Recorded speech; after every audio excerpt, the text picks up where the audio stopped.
Welcome to New Straits Times Insight, where we'll have a discussion in a more in-depth manner of what the issues that hit the headlines.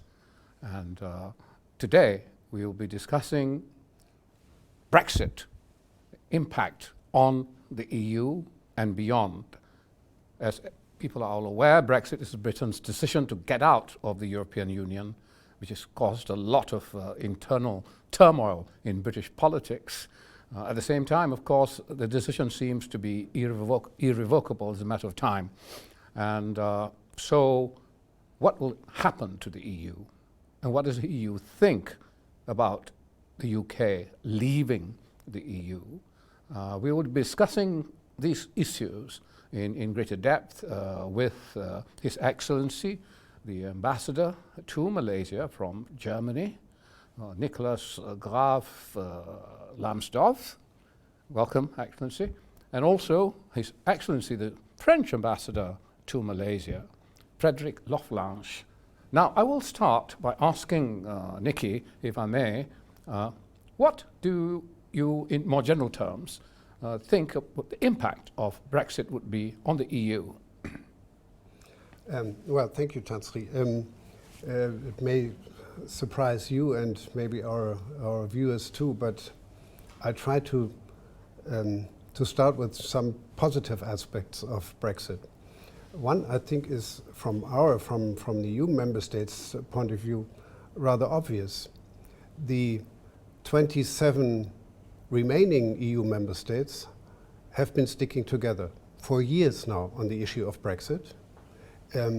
In unanimous support and solidarity among us, particularly with Ireland, probably the member state most affected and most directly affected by Brexit. That is actually rare. Usually we fight inside the club, the 27, 20, still 28 members. And it has been going on for quite a long time. Yes, but that's, of course, just the current situation. Politically, in my country, in Germany, Brexit doesn't play a big role anymore. It's not news. A while ago, it reminded me on, as I learned it, the number one rule for diplomats, simple rule, no surprises. Brexit surprised us all and kept surprising us. Not anymore, not really. We will later, I'm sure, talk about the possible consequences of Brexit for our countries, our governments, our businesses. But for the time being, the EU is, of course, affected, and we are very much affected, the German economy, German politics. But it's not really an issue more, it's nothing sensational, and I believe, we will only know afterwards, we are prepared for Brexit. It's very interesting. I mean, it's still in the headlines, but what Nikki is saying, well, you know, it should not be the headlines, let it happen, and, you know, let it roll, and just, how do you see it from the French perspective? Very, very similar to what Nikki has just said. I would say we all have been sad that the UK decided to leave the European Union because we were happy with the UK inside. So there has been a lot of sadness. There has been, over the past 3 years since the decision was made, a lot of drama going on, but there is no tragedy. That's part of the game. It's part of the rules of the game. We had the possibility in our European Union treaties to get out of it, Article 50. The UK used it. Okay, now we manage the UK going out. We manage the Brexit. The impact, the economic impact is going to be there. But of course, if you look at the mutual dependency of the 27 remaining member states to the UK economy, it's not very high. About 6 to 7% of our foreign trade, the foreign trade of the remaining 27, is with the UK. If you look the other way around, the UK has between 44% of its exports go to the rest of the EU, and 53% of its imports come from the rest of the EU. So the impact is much bigger. But the final impact will depend on the way we manage and the deals we make with the UK. The drama is not over. We will continue to discuss. You know, Nicky, you've always said, you know, when we've met privately, you know, that Malaysians, you know, tend to be more Anglophile than they are Europhile, you know, so we know a lot more about so-called consequences on the UK economy, etc., etc., etc., and we read about the political turmoil that has occurred in the UK. Perhaps you could tell us, as you mentioned obliquely just now, what are the economic costs, what could be, you know, the economic costs to the German economy? What other changes will happen to Germany as a result of the UK leaving? I think the shortest and possibly honest reply would be no one knows. This has never happened before. We find it surprisingly difficult to manage that an important member state wants to leave. This was not the idea of the various EU treaties. There are legal provisions, and this is what the UK is using, but we neither know the political nor the real economic or commercial consequences. As concerns the German economy, we do import quite a bit of manufactured, not finished products from the United Kingdom, often for our car industry. That's important. But as Frederick has said, it's even more important for the British companies and economy to be able to export to us. The parts manufacturers. Parts, not the finished product, not the car. The car will eventually come from Germany or other places. But they do manufacture absolutely world-class parts, which will be difficult to replace. That is an issue for a number of German companies. Then again, we've had months, if not years, to prepare for this. This has been ongoing. So we believe that the direct economic commercial consequences will definitely be negative, but limited. And in the medium and long term, it's anybody's guess how the British economy will be able to cope with this, and it will not have a major negative effect on our economy. The German economy is very strong manufacturing, you know, economy. The French are slightly different in terms of composition of economy. How would France be affected? Because both Germany and France actually might gain, you know, from the financial services sector in terms of migration from London, you know, to either Frankfurt or Paris. That's one aspect positive to Britain, I mean to France and to Germany. But in terms of your internal economy, the real economy, what would be the impact, France? The impact is going to be quite limited anyway, because if you look outside the industrial sector, on which we share a lot of what Nicky has just said about Germany, the situation would be roughly the same. If you look at the services, and for example tourism services, which France is quite strong at and attracting a lot of tourists from Britain, this will continue.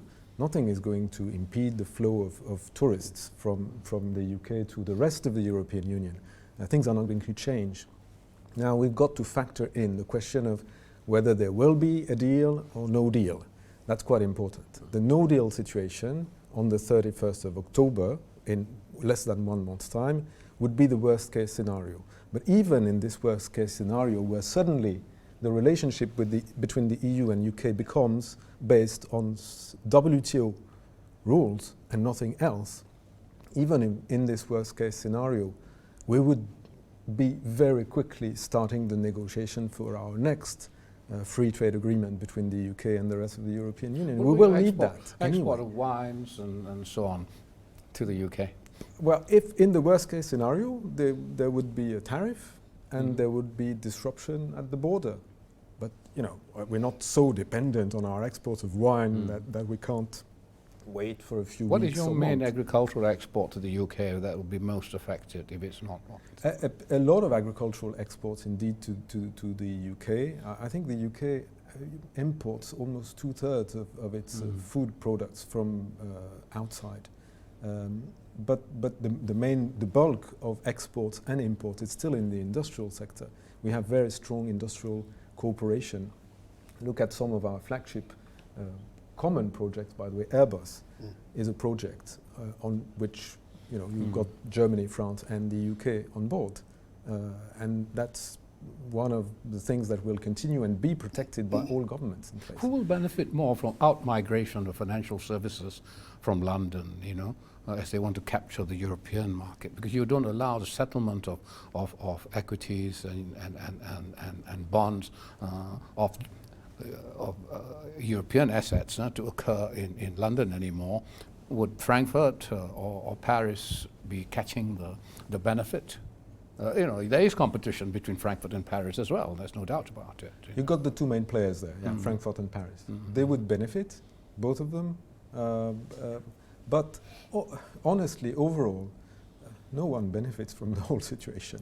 We will get a few more hundreds of people from the banking sector migrating from London to those two places in continental Europe to be able to serve the euro area and the rest of the European Union the way they will not be able to serve it anymore in London. But it will all depend on whether we have a deal or not. Years ago, I asked experts in the financial industry in Hong Kong, my former poster, who will benefit. And their answer was, without thinking, New York. You don't hear anything from New York, clearly the number one financial center, international financial center in the world. Yes, there's competition among Paris, Luxembourg, Frankfurt, also Dublin. Maybe I shouldn't say so, but these are all second-tier financial centers. There are only very few leading ones in the world, and that London will remain one of them. London, New York, Singapore, Hong Kong, that's it. Yeah. Well, everybody else but London.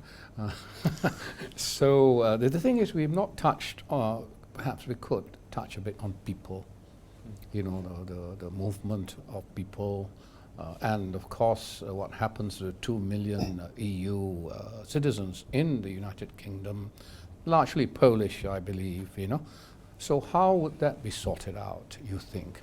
Again, as Frederick, you said, it depends whether there's a deal or no deal, but there are already some signs about how it might or might not be sorted out.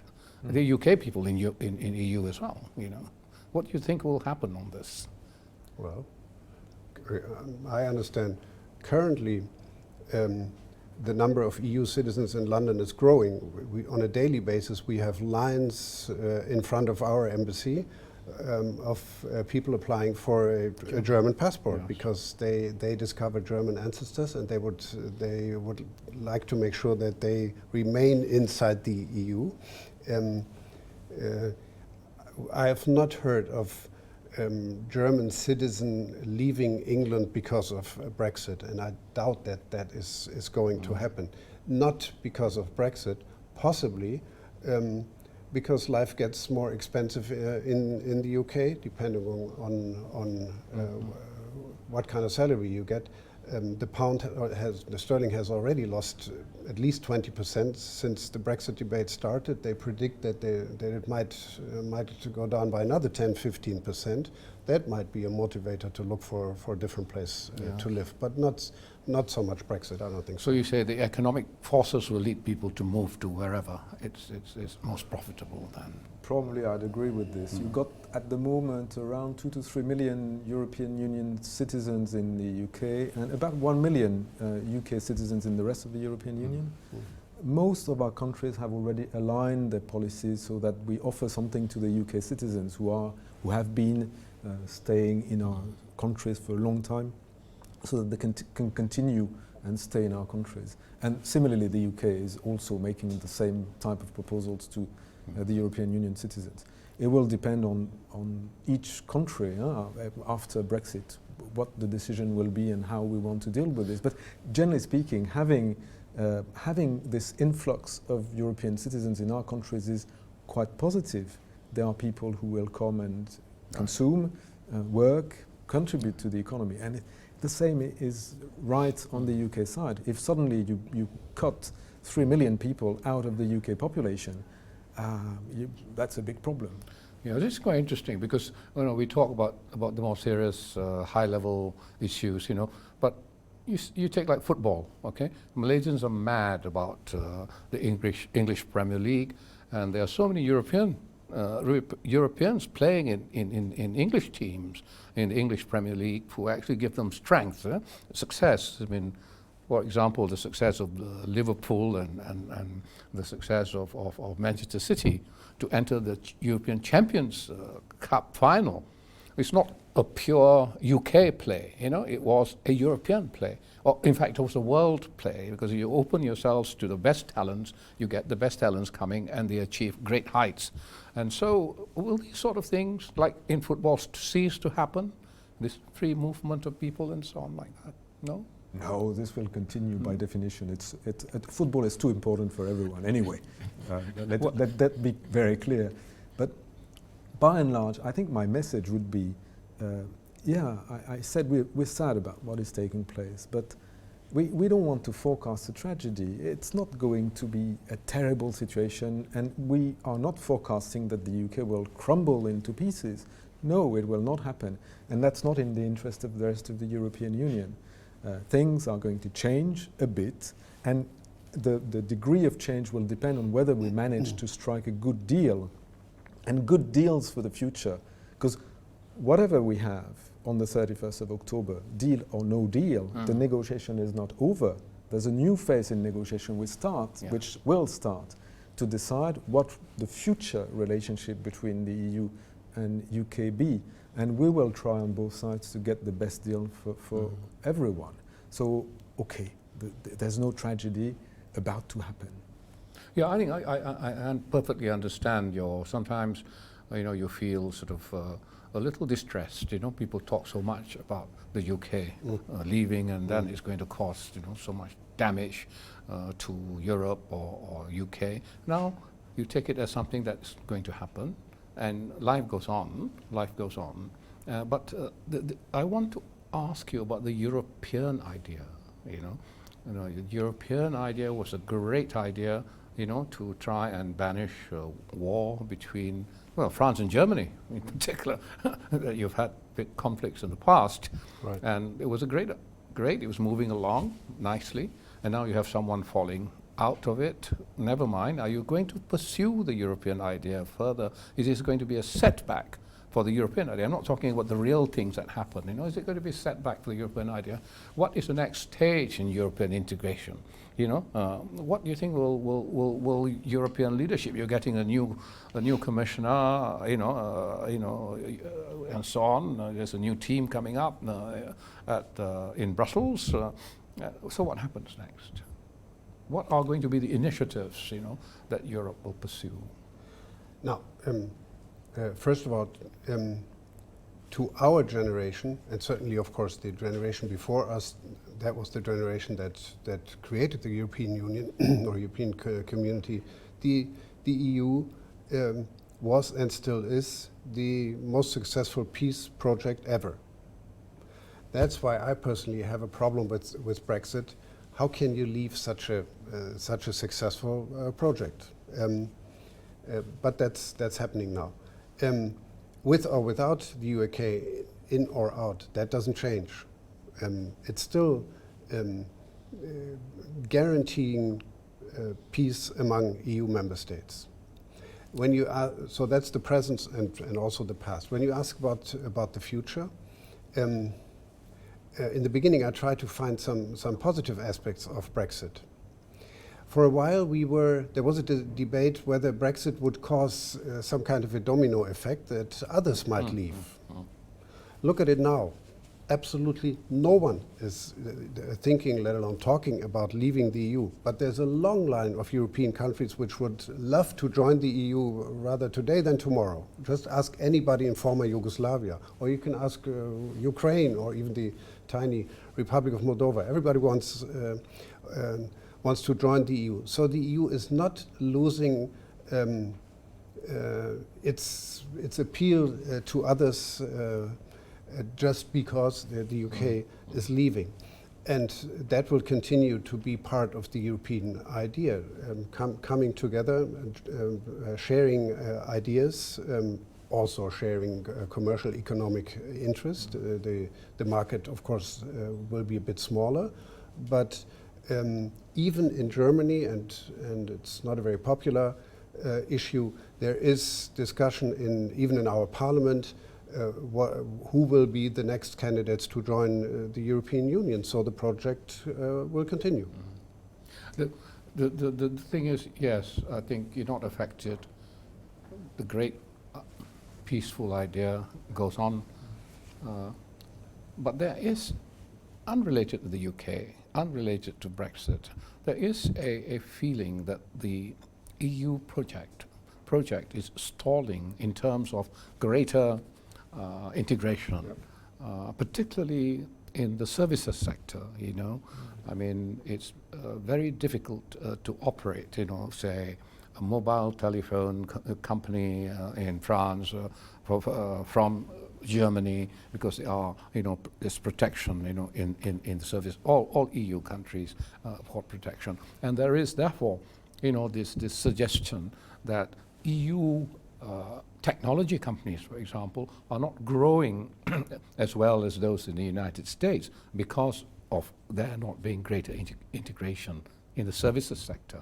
Now, how do you, in the next phase of the EU's life, you know, address the services sector problem? Can I answer the previous question before I answer this one? We have to remember, to keep in mind that the EU building started after the Second World War because we wanted to establish a long-lasting peace and economic development on the continent. And we started it without the UK at the beginning. The UK only joined the movement later in the 1970s, 20 years, more than 20 years after we started. And it remained a bit on the side. There are things that the UK did not join. They didn't join the common currency, the euro. They didn't join the, you know, the common okay, Frederick, if I border. may just interrupt you. You can go on after. You know, we'll continue with this. We have to take a break right now, you know, and then we'll come back and you speak on that same point. Sorry. Great. Thank you. Yeah.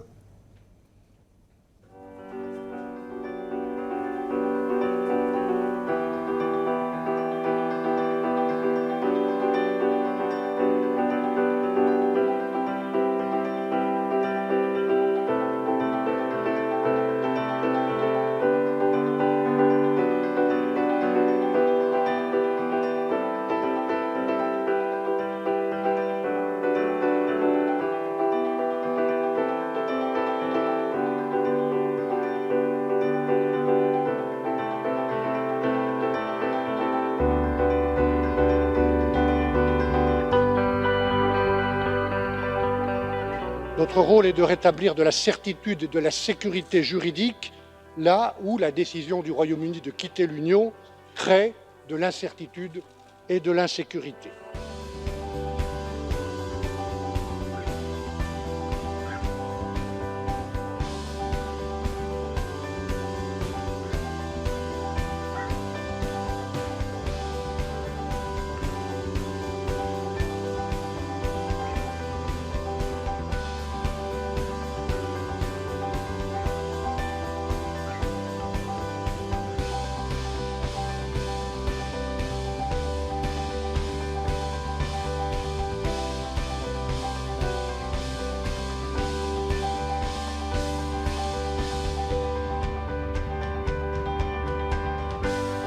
Nous ne chercherons jamais à punir le Royaume-Uni. Jamais.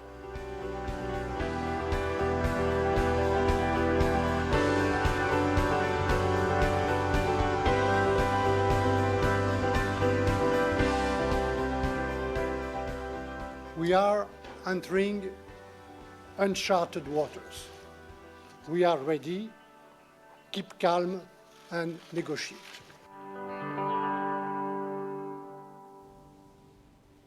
Hello, welcome back.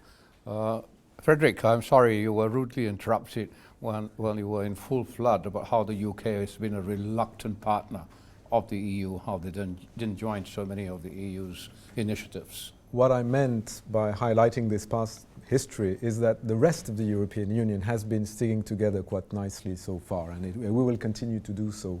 There's no less enthusiasm for the European project today than there was before. And what is left, I mean, the 27 member states represent 450 million people, which is still a very solid group of nations and people working together. As far as the next steps are concerned, we have plans to develop our policies and our common policies in a number of new sectors and new areas. The defense, the common protection is one, and we will continue to move gradually, slowly, but you've got to keep in mind that the European Union integration process is a gradual, step-by-step thing. This single market that we have today has been built from 27 different markets, putting together their resources, putting together their markets. Now it's extremely free in terms of circulation of goods, circulation of people. Yeah, any European citizen can go and live and work in any other European country. Services, most of them are also free in circulation. There are few regulated areas which will gradually lift the barriers about. But the project, the European integration project, will continue step by step. We're moving forward, and our citizens, by and large, are still interested in the project. They believe in it. They trust the European Union more than they trust the national governments. It's quite interesting when we do opinion polls across the board. The level of trust in the European Union is higher on average than the level of trust for the citizens on their own governments. So there is hope. They're not satisfied. There would be propaganda to say that people are satisfied with the EU. But they pin hopes on this big thing, and they have the expectations, the expectation that we will do better at that level. Well, the UK hasn't really had a happy relationship with the EU, has it? It's kind of a reluctant partner. And even at the early stages when they wanted to join the EEC, the French president said no a few times, until they got in 1962. It was President de Gaulle, So, it's a kind of like fog in the channel, continent isolated, sort of view which the UK has always had. And I mean, they put the UK first. And so, in a way, is this a natural outcome of a national predisposition of the British people? I don't know. There's one element that in answer to that one is we've got in the EU treaty an Article 50 that allows countries to get out of the European Union. But you can also come back if you want at some point. I'm talking about long-term history here. But maybe at some point people will find that it's better to be in rather than out. I understand your desire not to dwell too much on the British exit as on the European future. The future continues, the future is there. British exit is a British problem now, we will discuss shortly the relationship between the two, but just still talking about the European idea. You mentioned defense, Frederick. If I may ask you, Nikki, is the EU punching below its weight in foreign policy? Not only in foreign policy, but in security policy as well. That's one more reason, and one very important reason why we would like to keep the UK as close to the US as possible. But this has been the case for a long time. The now incoming new president of the Commission, the German politician Ursula von der Leyen, was our defense minister until recently. She grew up in Brussels. So her father used to work for the EU before becoming a successful politician in Germany. She's really well prepared, and she knows a thing or two about defense matters. When she talks about a European army, which has been a catchword for a long time, she of course knows very well how difficult this will. She has 7 children, And she has seven children. An army in itself. Yes, she does. So projects like European Army are long-term projects, always have been, but it's quite clear that that the European Union, which is a heavyweight when you look at the numbers, must find a way to act as a heavyweight too. That's what many outsiders expect from us. It's not always popular. In fact, it's particularly difficult, I think, in my country, in Germany, to convince the voters that you need to spend on security and military matters, that you need to have a active foreign policy, that with success comes responsibility. It's interesting that, from say a Malaysian perspective, in terms of European EU foreign policy, there are areas where we feel, I think, a certain convergence, a certain commonality. I suppose in respect of the Palestinian problem, I mean, you take quite an independent view from the United States, for example, towards Israel and Palestinian reunification or actually a two-state solution and the occupation issues and so on and so forth. On the other hand, there are certain other issues, as to be expected, where there are divergences. I mean, there's one, of course, hot one, which is hot almost literally because of the haze and what have you, to do with the oil palm industry. And one of the things the Malaysian Prime Minister, has done with the UK is you don't take the EU view on palm oil, right, or diesel, palm oil, to be used for the automobile industry and so on. So how would this pan out, in terms of EU policy, this particular aspect of EU policy on the environment? How would it go forward with Malaysia and Indonesia, for that matter? If I'm linking this question with your previous question, the European Union is actually a big player worldwide, and it's not always felt this way. People don't always realize that we're a big player. If you look at the ASEAN, the European Union is actually the second largest trading partner with the ASEAN. And we are the largest foreign direct investor in the ASEAN. But people don't realize, because we come as different countries. If you take us all together, we're actually a very big partner to the region. And it's the same for Malaysia. And it's the same in the palm oil sector, by the way. We are the second largest client for Malaysian palm oil worldwide, behind India, but ahead of China. And we continue to buy. In the first half of 2019, our imports of palm oil from Malaysia grew by 6%. So the situation we have at the moment is that we have subsidized palm oil in continental Europe, by the way, not anymore in the UK. The UK does not subsidize palm oil as a biofuel. So we have subsidized palm oil as a biofuel for a long time, more than 10 years. We are the only ones in the world to do that. We are going to withdraw gradually these subsidies, but the market will remain open. There will be no ban against palm oil in Europe. So this is one of the elements of our relationship with Malaysia and Indonesia. We're looking at that very carefully. We're listening very closely to what Malaysia and Indonesia tell us. We're very clear that we're not closing the market, but changing our subsidy policy. And apart from that, palm oil is roughly 5% of Malaysia's exports to the European Union. The rest is growing very, very quickly and very large. Malaysia has a very large trade surplus in its relationship with the European Union. So there's plenty of good, solid opportunities for Malaysia on the European markets, which will continue to grow. I mean, Nikki, you always have spoken on this point that Frederick touched upon, the extent of EU, in particular German, of course, from your perspective, investment in Malaysia, in ASEAN, which is not often recognized, often realized, and then therefore not recognized. How going forward now, you have made investments in the UK, before and so on.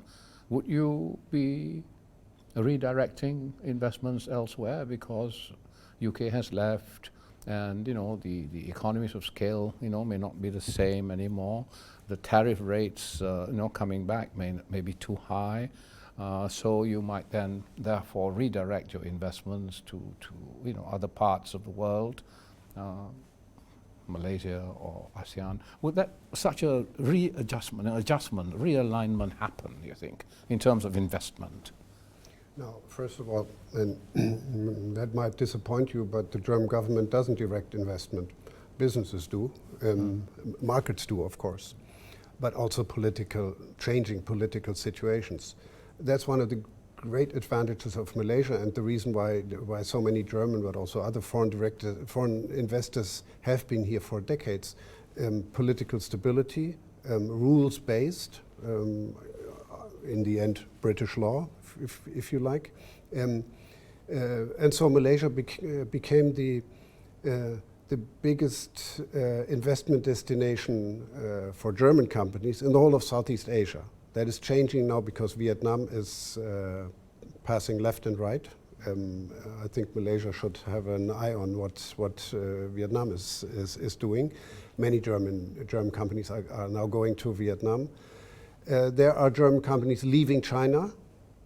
That's, to me, another opportunity for Malaysia to attract these companies.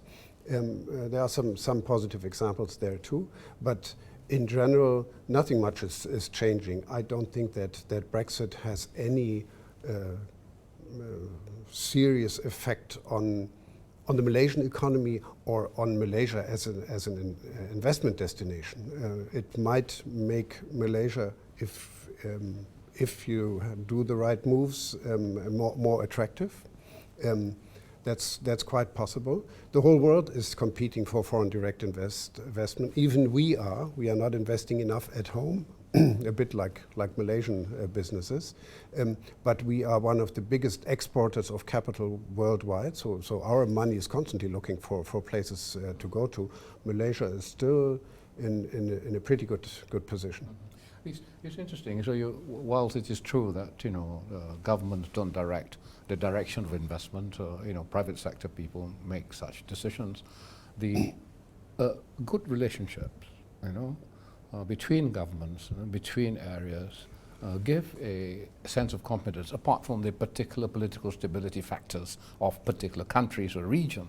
But good relationships obviously provide a encouragement, for such investment flows. So when we talk about foreign relations, I mean, obviously, foreign relations will depict or evidence, good relationships, and there are areas in which there is a common ground, and areas in which there'll be sort of differences.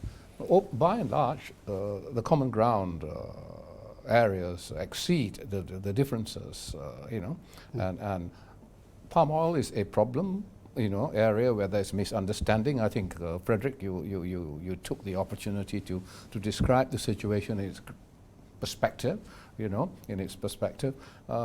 So we mentioned, say, Palestinian issue. There must be some warmth, that there is a commonality. But there's also the issue of Muslims, Muslims in Europe. And rightly or wrongly, countries like Malaysia follow this, because of the Ummah, and the commonality and so on. What is the position in Europe in terms of migration, in terms of integration of the Muslim community into the different societies? What is it going to look like going forward, given that the Muslim population is multiplying, much faster than the local population? I mean, France has got a huge population of Muslims. Many of them came as citizens. Algerians, for example, were French citizens who came to France. So what is going to happen? This is another area that could cause, a disturbance in relations. I don't, not at all. I completely disagree with you, Munir. Honestly, France has the largest Muslim population in Europe. It's 5-6 million people. It's maybe 8% of our population. We don't have official statistics because we never ask people, what is your religion? That's part of our protection of our privacy. But roughly, we've got 5-6 million Muslims in France, and it's a relatively new religion in our countries. It's a religion that came with migration over the past century, gradually.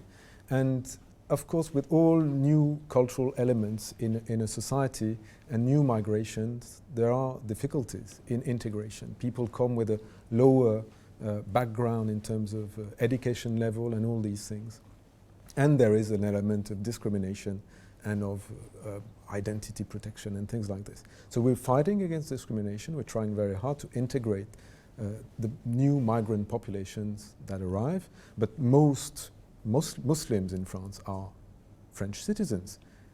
They have the nationality. Yeah, we don't see it as a problem. We see it as part of our society, and now we see our societies as multi-religious, multicultural societies, with questions of living together, which we have across the world, including in Malaysia, by definition. But some Muslims cause problems, those who are terrorists, for example, and then the non-Muslim people, may identify Muslims with terrorism. There is an obvious challenge that society faces, whatever society. I think people who have come to Germany, Nikki, there have been instances of violent action, So how do you handle this kind of issues? It's a difficult issue to handle, and terrorism is a global threat, but it would seem that the Muslims, some Muslims, have been involved in this terrorism. How do you differentiate, to your populace, the difference between the terrorists and the Muslims proper?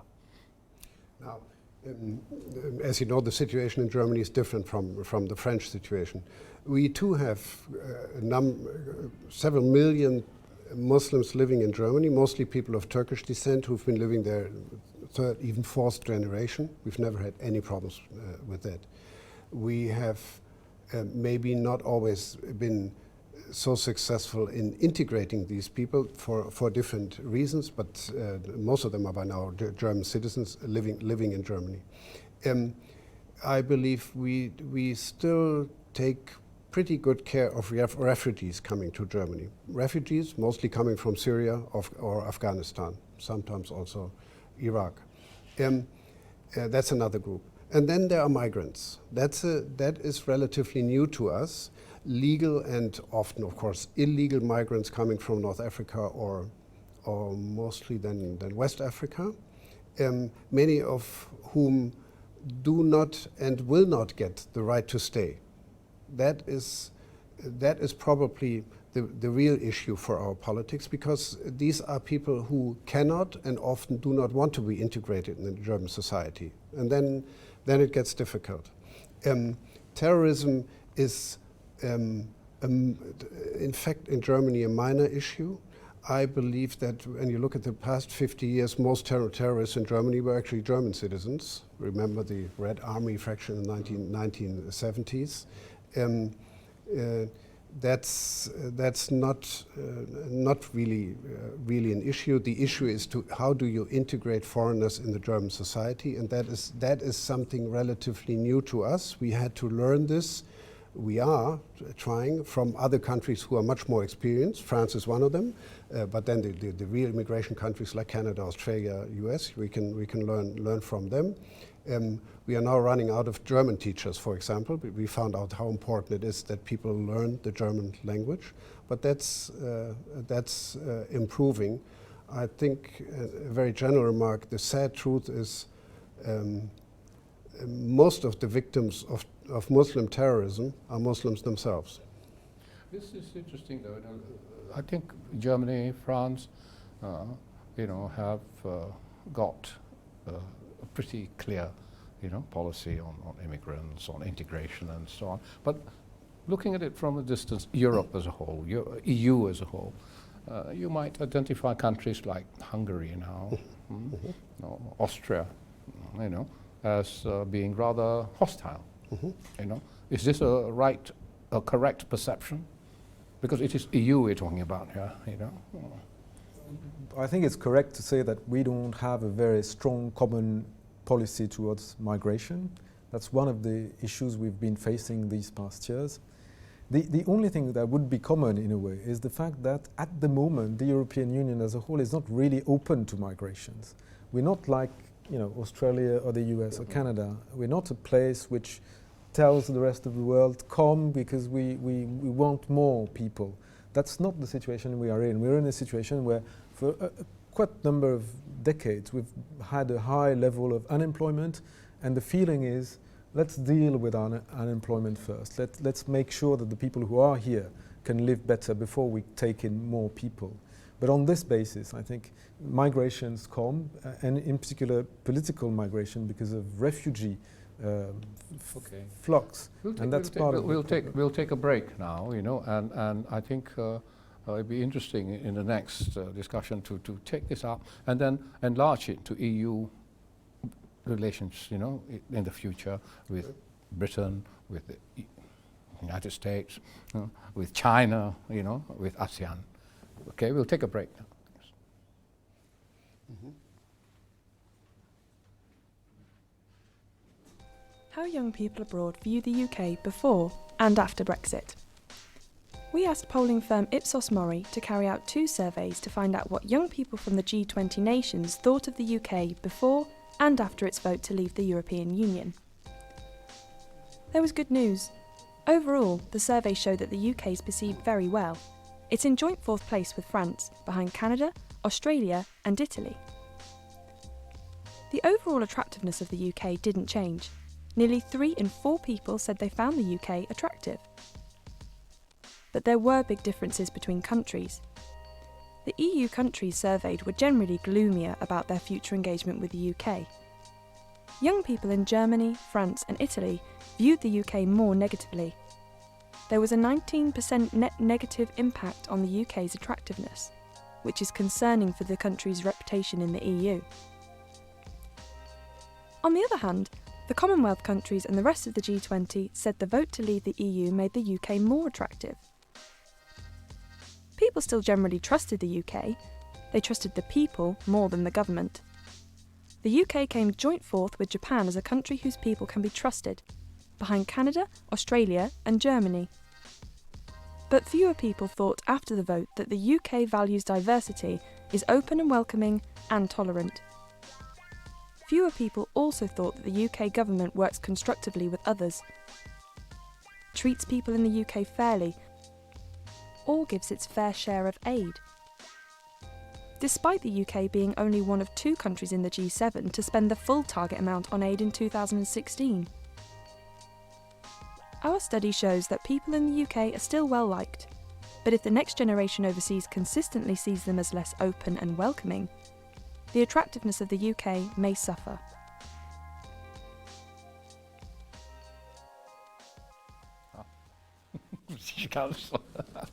Welcome back. Actually, Frederick, I interrupted you again, in full flood.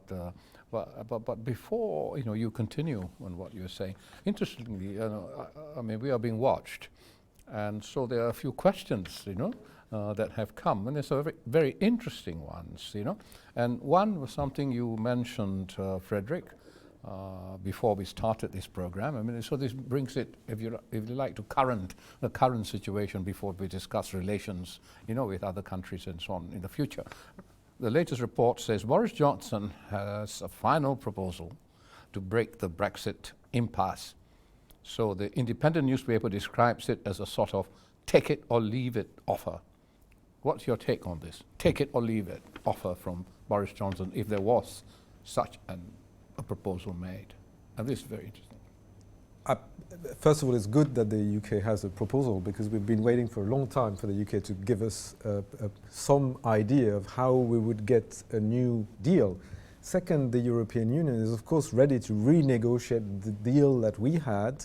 We signed on and we negotiated successfully in November 2018. Remember, it was almost a year ago. But we are ready to renegotiate at this point in time. We don't have much time. We've got until the end of the month. Now, make or break, it's not the best way to come to a negotiating table to say this is my final word, I will not change.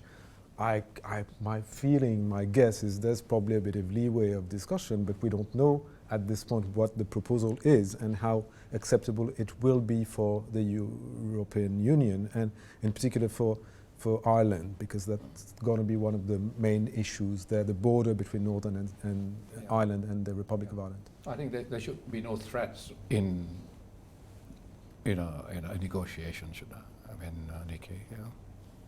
Well, no, not when it comes to negotiation between EU member states. We are members of the same club. So is still the UK. That's not the way we deal with each other. But there are many legendary night-long debates, discussions, negotiations in Brussels. Happens regularly. Very tough. Each member state pursues possibly different interests. So, if someone comes to the table saying this is my final proposal, it might be even quite clever negotiation tactics, but you only know afterwards. Yeah. Well, thank you, Ganesh, for that question.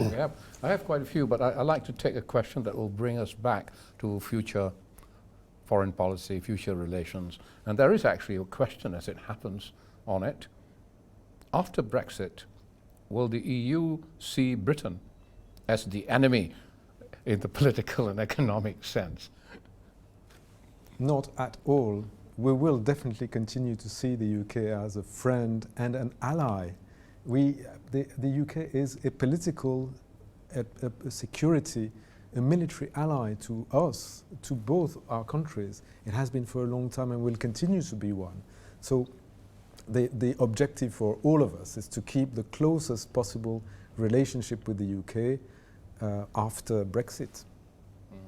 I think you would, I'm sure, echo that, won't you, Nikki? Oh, absolutely, very much so. Now, France is, besides the UK, the only nuclear power in Europe. We only have two. We need both of them. It's very much in our interest to keep the UK as close to the EU as possible. It reminds me on one thing. Which language is being spoken in Brussels? Answer: bad English. That is not going to change in the EU. No, we have every interest to keep London as close to us as possible. Some of the questions that have come up have been issues that we have actually addressed. For example, you had spoken, Nikki, about the car parts that come from the UK to the EU, and then of course the auto industry accounts for about 6%, according to Karim Ahmad from Shah Alam. 6% of EU employment and about 14 million jobs. So a no-deal Brexit means ending tariff-free trade with a market that takes 57% of British car exports. This is a parts exports we're talking about that would snarl the supply chains, you said, and that could cause problems and disrupt production, erode profit margins. So there will be these kinds of swings and roundabouts, these kind of costs. But that's not really new. When you look at the EFTA states, Switzerland, Liechtenstein, Norway, they're not member of the European Union. Some of them don't want to be a member of the European Union. Still, they are very, very close to the market. Yes, maybe there will be tariffs. What do tariffs do? Well, tariffs, often unnecessary, raise the costs. Yeah? But it doesn't mean that there is no trade. It's just getting a little bit more expensive. Can I even go further than that? Even in the case of a no-deal solution by the 31st of October, what we will start on the 1st of November is a negotiation on a free trade agreement between the European Union and UK. Right. So there will be a transitory period where all the tariffs will apply on both sides, maybe, but then we will have an FTA at some point, which will bring the UK in roughly the same situation in terms of tariffs and exchanges as we have the situation we have with Norway or Switzerland. As we're coming to the end of our discussion, as I promised, I said, we want to discuss about your relationship with others. We discussed Britain obliquely and directly already.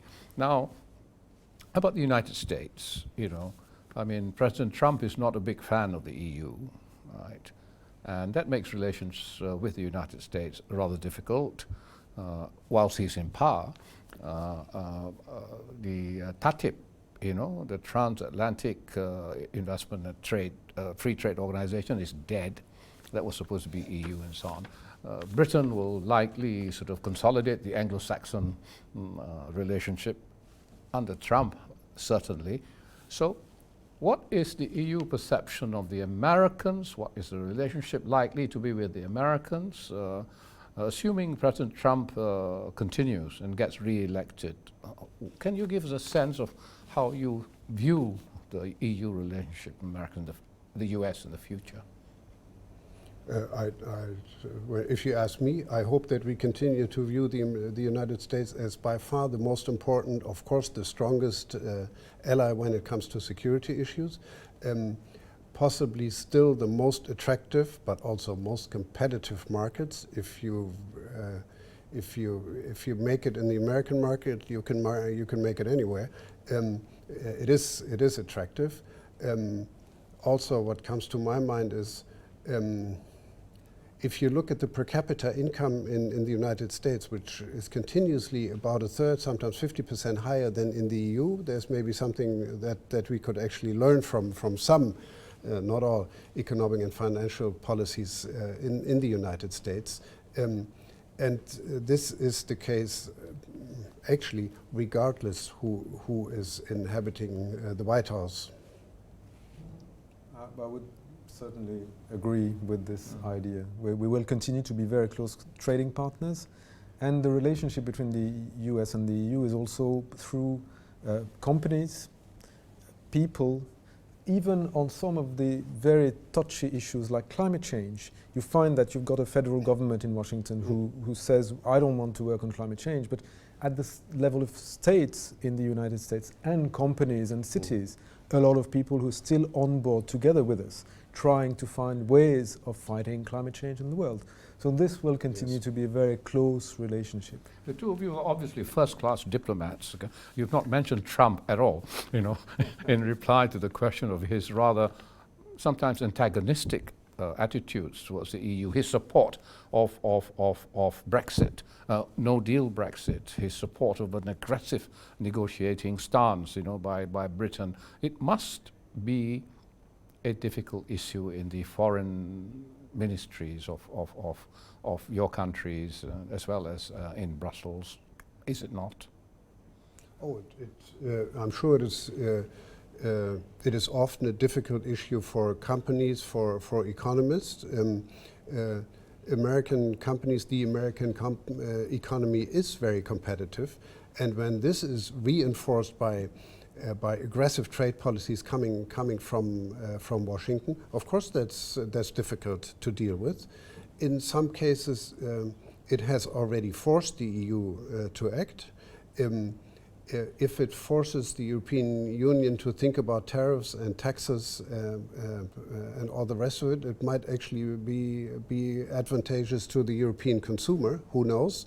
But this is life. This is realpolitik. We have to deal with it, and we do. It's not the first time that an American president finds it maybe a bit complicated to understand the truly complicated European Union. The American system is completely different from the European system, so there's bound to be some misunderstandings every once in a while. Mm-hmm. Yes, especially with Trump, there will be misunderstandings, I suppose. Let's move to China. Your relationship with China, it is, you have, again, pluses and minuses like everywhere else, but the human rights issues, and of course right now particularly the Hong Kong protests, these things always come to color your relationship with China. How do you manage these things as diplomats, foreign policy advisors? How do you manage an interest, concern over human rights without damaging, the underlying relationship and interests, particularly economic and business ones with China? I mean, the French are quite adept at this, are they? Human, I don't know. Human rights, as you say, color our foreign policy not only towards China but towards the whole world. The point in building the European Union at the very beginning was to establish a stable democracy within the borders of the European continent, because we knew what it meant to have sudden dictatorships coming up, and it ends in conflict for us in the European Union. That's our experience of the Second World War. So democracy, we think, is valid for us. So we tend to think that it's also interesting for the rest of the world, and we've got this humanistic, universal vision of human rights. So it, as you say, it colors our foreign policy everywhere. Sometimes it comes antagonistic with our economic interests, and it's a question of balance. But China has been a big partner for the European Union, a strategic partner for the European Union for a long time. Of course, a country of 1.3 billion people is essential to discuss and be in dialogue with. I think dialogue is probably the key word on this human rights issue. But we certainly would like China to make progress on the human rights front. There's nothing we can do or impose from the outside. Everything will have to come from inside China itself. It will be their decision. I think from the EU perspective also, in terms of economic relationships, there are certain standards, that you insist on, in terms of transparency, in terms of disclosure, financial propriety, that can affect and does affect things like the BRI. There have been a rail line from Budapest to Belgrade has been reopened because of the award of contracts without proper tender processes. Now, this specifically would also affect your relationship with China. Apart from human rights, you have these standards, standard procedures, SOPs that you have, for contracts. So how are you going to negotiate around this kind of issues with China? We had to do it in Malaysia with ECRL and what have you. I mean, the EU has got, more contracts of that nature to negotiate with China, Nikkei. How do you think that's coming along? Well, on the political level, we regularly ask China to respect the unity of the European Union, just as we respect the unity, the one China policy. They have been doing this for now, 40 years almost, because that has become an issue. When it comes to standards, well, the underlying or overarching standard of human rights. I remember just a few years ago, a now former German foreign minister standing next to the foreign minister of another big country simply said, just to avoid a misunderstanding, human rights is not a Western concept, it's a global concept. It applies to all of us and anywhere. Of course, there is the question of a balance, sometimes a conflict between economic interest and human rights. That continues to be difficult, case by case. In part, this is why you have diplomats. Finally, ASEAN. ASEAN. When will there be an FTA, EU-ASEAN FTA, free trade agreement? This has been negotiated for donkey's years. What is the problem? When would there, or could there be? We started about 10 years ago with the idea of negotiating an EU-ASEAN FTA with the ASEAN as a whole. We quite quickly realized that it would not be possible because the ASEAN was not ready. So we agreed to negotiating with countries one by one. We have signed already an FTA with Vietnam and one with Singapore. We're negotiating with Indonesia. And now, Malaysia, we certainly hope that we will restart the negotiation. And the objective and the aim is still for us to have an EU-ASEAN FTA if we can. But it also depends on the level of integration and ability of ASEAN member states to get together and have this negotiation together. Well, I think that's about the time we have for this discussion, and I would like to thank very much His Excellency, the Ambassador of Germany to Malaysia, Nicolas Graf Lambsdorff, and also His Excellency, the French Ambassador to Malaysia, Frédéric Laflanche, for spending time with us to discuss the issue. And as you can see, when we discuss Brexit, it is not just about Britain. It's more about the EU and the future of the EU as well. Well, thank you very much, and bye-bye. Thank you. Thank you.